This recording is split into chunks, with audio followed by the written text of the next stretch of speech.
হ্যাঁ বন্ধুরা, এতক্ষণ কুল পেড়েছি, এবার কুলের ভাগ হচ্ছে। দেখুন কত করে কুল ভাগ পাই। এটা ক্যামেরাম্যানের, এটা আমার, এই যে একজন। এরকম কুল ভাগ করতে হচ্ছে, নাহলে ঝগড়া লেগে যাবে। ছোট বাচ্চাকেও দিতে হবে, কচির গেজিতে দিবা হচ্ছে। সবাইকে ভাগ করে দাও,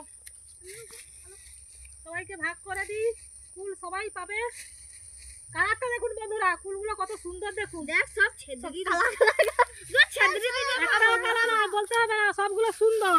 সবগুলো ছেদরে গেছে পড়ে। একটু ছেঁচে গেছে, কিন্তু কোনো এতটাও ছেঁচে যায়নি যে খাওয়ার মতো নয়। ক্যামেরাম্যানের বেশি, ক্যামেরাম্যানকে বেশি দেওয়া হচ্ছে, ক্যামেরা করছে তাই। আরগুলো কোথায় আছে ওগুলো দেখি। এটা একটা অন্য গাছের কুল, এগুলো আরো ভালো। এটাকে গুনে গুনে দিতে হবে, নাহলে ঝগড়া লেগে যাবে। দুটো দুটো দুটো দুটো দুটো দুটো দুটো